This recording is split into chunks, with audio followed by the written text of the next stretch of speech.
माफ कीजिएगा, network cut गया।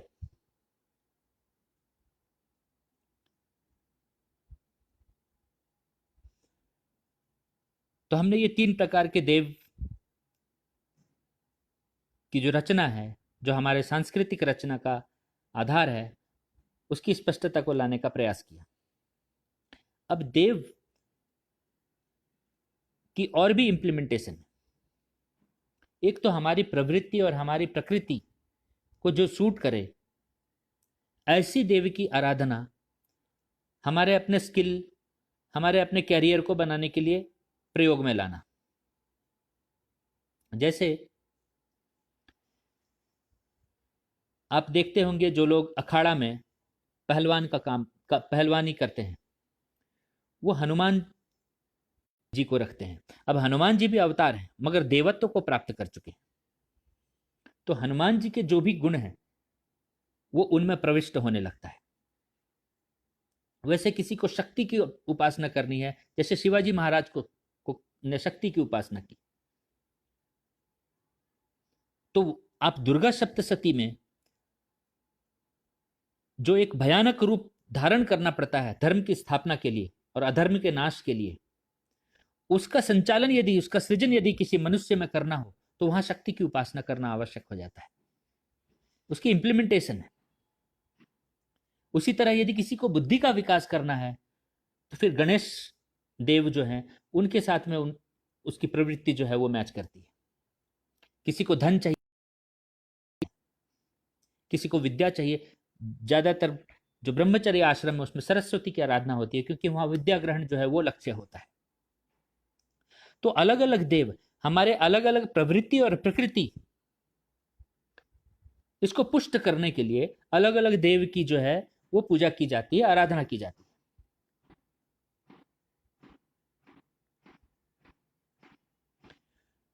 तो देव का जो पिक्चर है और ईश्वर का जो पिक्चर है, ये स्पष्ट होना आवश्यक है। देव हमारे जीवन को संचालन करने के लिए, ईश्वर हमें जीवन मृत्यु के जो चक्र है उससे मुक्त करने के लिए।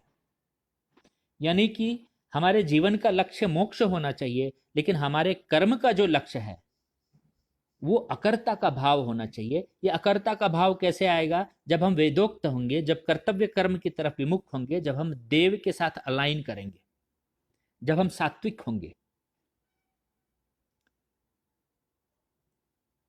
और जो ईश्वर की तरफ जो मार्ग जाता है उसे हम अध्यात्म कहते हैं।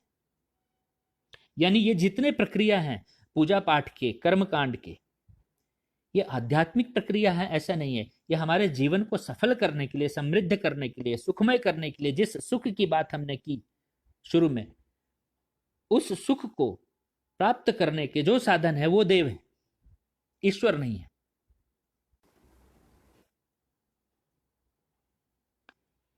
मुझे उम्मीद है कि बात स्पष्ट हुआ होगा। मैं फिर एक संक्षिप्त में उसका विवरण कर दूं कि संस्कृति उसके शब्दकोश में निहित है, उसकी वोकैबुलरी में निहित है। यदि हम वेस्टर्न वोकैबुलरी से भारतीय संस्कृति को समझेंगे तो कंफ्यूजन होगी। हमें भारतीय संस्कृति को भारतीय शब्दकोश से ही समझना पड़ेगा। जैसे देव है, उसका कोई वेस्टर्न काउंटर शब्द नहीं है, देवी है, उसका वेस्टर्न काउंटर पार्ट नहीं है। उसी तरीके से ईश्वर को हम गॉड से रिलेट नहीं कर सकते, एक ईश्वर को हम मोनोथोइज्म से रिलेट नहीं कर सकते। लिंग और अलिंग का कोई वेस्टर्न काउंटर पार्ट है ही नहीं है, उनके डिक्शनरी में नहीं है। इसलिए ये शब्दकोश की रचना हम जब तक यहाँ से नहीं समझेंगे, हमारे अंदर स्पष्टता नहीं आएगी। तो स्पष्टता किस बात की है कि ईश्वर हमारे किसी कर्म में, कर्म के फल में या कर्तापन में हस्तक्षेप नहीं करता है। ईश्वर हमारे दुख का कारण नहीं है, ईश्वर हमारे सुख का कारण भी नहीं है। ईश्वर हमें क्षमा भी नहीं करता, ईश्वर हमें दंड भी नहीं देता। ईश्वर हमारी चेतन अवस्था की का हिस्सा है। जो चेतना हमारे अंदर व्याप्त है वो ईश्वर का अंश है। मगर जो जीवन में जो हम कर्म करते हैं, जो कर्म फल मिलता है, ये सब दैविक व्यवस्था का हिस्सा है। तो दैव अनेक हो सकते हैं, ईश्वर अनेक नहीं है। ईश्वर एक तत्व होते हुए भी पूरी सृष्टि है। ईश्वर में ही देव व्याप्त है, ईश्वर में ही हम मनुष्य व्याप्त है, ईश्वर में ही सृष्टि व्याप्त है। 7वें अध्याय में इसीलिए भगवान कृष्ण जड़ प्रकृति के 8 जो जड़ के प्रकार हैं उसकी चर्चा करते हुए कहते हैं कि इस जड़ में जो बीजारोपण जो है वो चेतन अवस्था जो है वो मैं हूं, और देवत्व को प्राप्त करने वाला है। अतः ये स्पष्टता होना आवश्यक।